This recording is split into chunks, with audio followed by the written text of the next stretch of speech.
My name is Michael Dana. In 2008, I was diagnosed with a rare brain cancer, and after 6 years, I was cancer-free.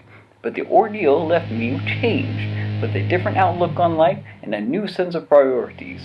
While still recovering, I earned a degree in economics from UNC Chapel Hill.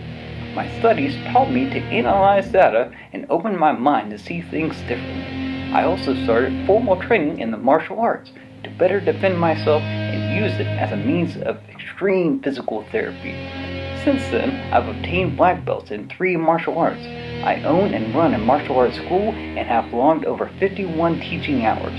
To my friends and family, I'm a simple business owner. But to the martial arts world, I'm something else.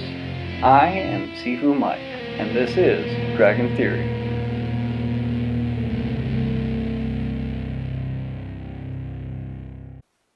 Hey guys, how's it going? So in today's episode, I'm going to be talking about Sparring-King and how it is used in different martial arts schools as far as teaching is concerned, how it's an amazing business tool.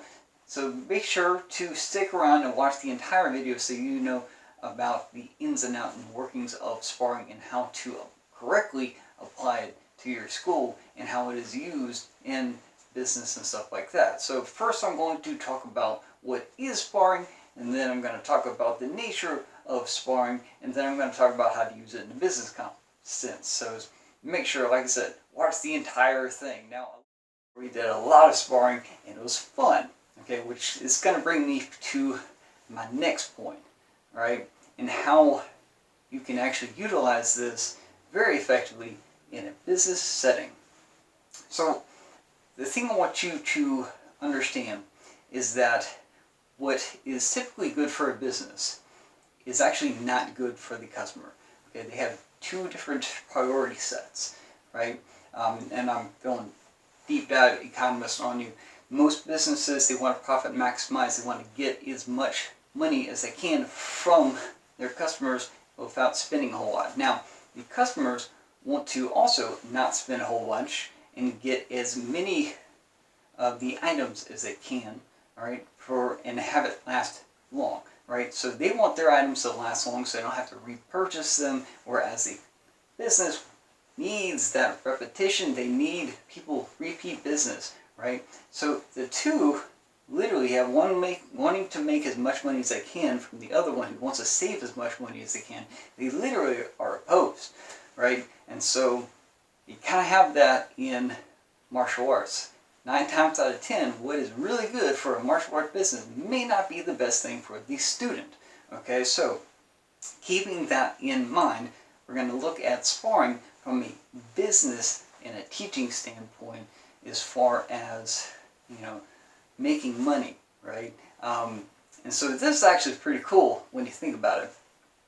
Hopefully you're you don't watch this video like crap. But no, so going from a business standpoint, from a teaching standpoint, if I do a lot of heavy sparring, I'm not actually teaching a whole lot of techniques. I'm just teaching a situation. They're slowly learning the techniques. It's almost the same as if you have a person who has never done a bench press before, right? And they go and they want to bench press their body weight. And say they're like me, they're 140 pounds, they're tiny, right? They put 140 pounds on the bar and say, go, right? I'm gonna, like, if I'm doing it, if that's me, right, in this example, I'm gonna struggle. It's gonna be hard. I'll eventually get there, but it's gonna take a very long time. In that process, I'm going to spend lots of money in tuition, right? So, also, if I happen to get hurt, it's okay because I signed a contract, right? And so my money is going to this place regardless. And that's places that have contracts.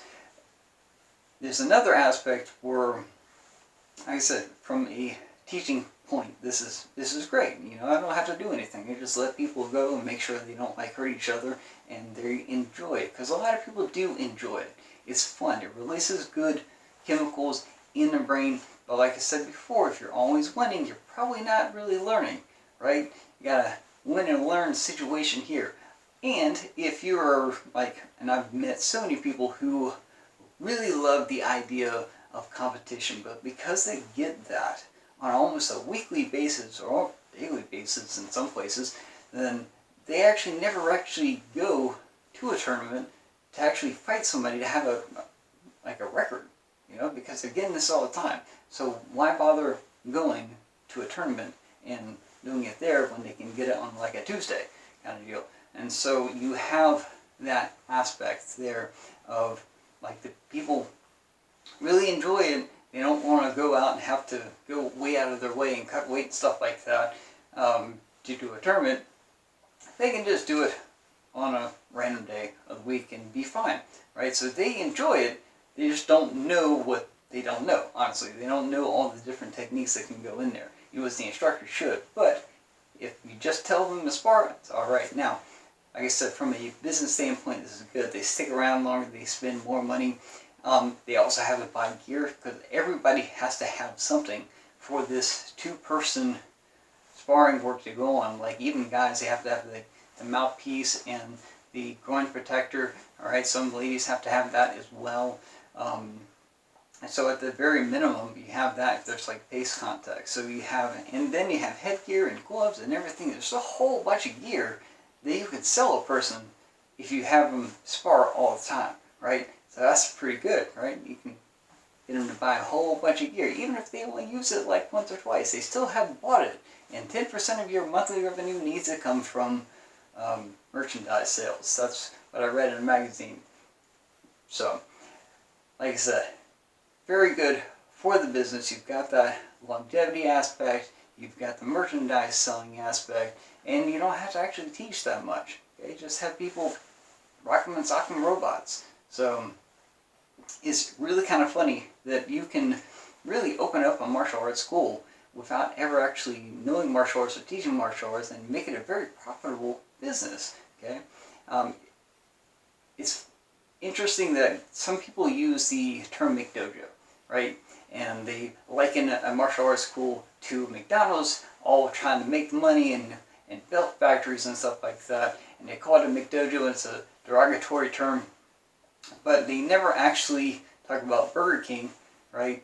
And how Burger King was the competition to that. And they never relate that to martial arts. I'm totally going to relate that to martial arts because you may not be a McDojo, but you might be a Sparring-King, right? You might be doing a whole bunch of sparring because it's very profitable, right, to keep people happy because, like I said, releases some good chemicals. They feel like they've done something. May not have actually learned that much. So it's kind of a give or take as far as that is concerned, right? So, but from a teaching standpoint, not good. Not good at all. Can be if you know how to use it right. Now, if you go to thedragonmethod.com, I tell you how you use it right? I've got whole videos just all about how to teach and what to do, how to best make it most effective for the person that you're teaching, right? Because that's my goal. I want you to be the best you possible. All right, so you go to thedragonmethod.com and check out my videos there. You can also like, subscribe, follow, and all this stuff here on my YouTube channel, tkfmma. You can find me on the Facebook and Twitter and Instagram, and I got a lot of stuff. tkfmma, The Dragon Method. All right, that's everywhere, man. Even my website, my other website is tkfmma.com. Okay, lots of stuff. tkfmma, thedragonmethod.com. Keeping it all real, man.